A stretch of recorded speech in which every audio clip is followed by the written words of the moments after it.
Okay, so today is March 11, 2026. It's part of the ice storm, or more or less, because it hasn't been a whole lot of ice and rain. Forecasting indicated we were going to get about 20 to 40 maybe millimeters of rain. It hasn't really been all that bad yet, but it is picking up. You can see the wires and everything here. Like there's some ice accumulation on there.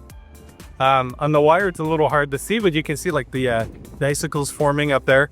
So here we are, just east of Lee's Station, and you can see here LRV 1166 is stopped, and it made contact with the overhead catenary system, the wire.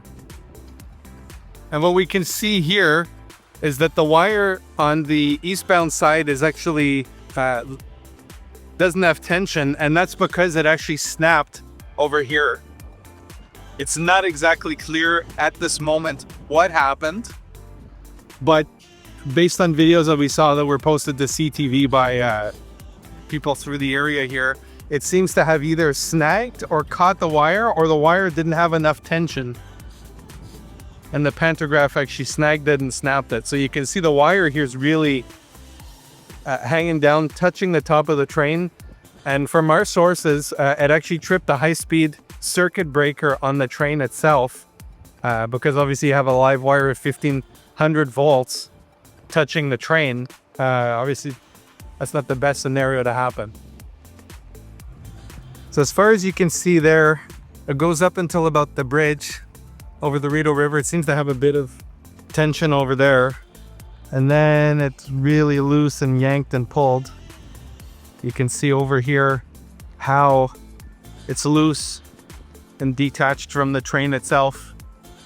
And just to give a perspective here, the ground isn't really icy, but look, you can see that the fence here has got some pretty decent ice accumulation already on it.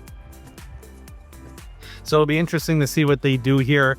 Clearly, they're gonna have to get the train out of this area before they can effectuate repairs.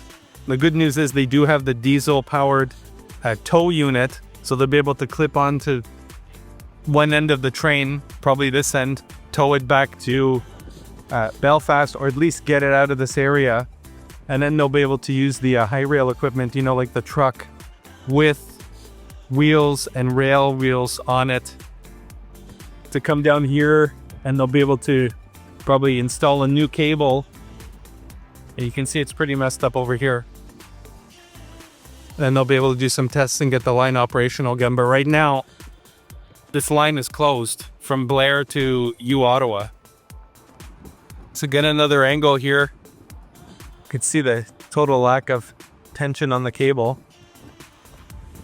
And the train LRV 1166. The incident seems to have happened somewhere around 1 o'clock. It's now about 4:30 p.m. The train is still here. And you can see from here underneath the Lee's overpass, it pretty much loses tension, and it's pulled to the limit there, right into Lee's Station itself. You can see another LRV on the westbound side. It stopped. Westbound side cable seems okay, but it seems like there might be some twisting, and it's affecting that one as well. Hard to say exactly. You can see 1166 back over there. A couple more shots now from on top of Lee's overpass. You can see the train, the wire really all raggedy looking there, loose and hanging, buckled up. And here, just from above, you can see how it's really all hanging out. You see some ice buildup now actually on the top of the pantograph that's folded down, and the broken wire hanging down there. Yeah. There were questions as to how things would hold up.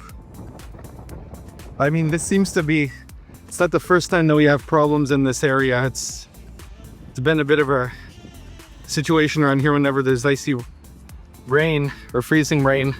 This area seems to have a bit of an issue with the moisture buildup on the lines. Hopefully over time they can come to a better resolution on that to deal with that, or maybe putting some sort of heat trace wire on the OCS wire here, because clearly, despite incidents in the past, we still have incidents happening to this day. So thanks for watching. We'll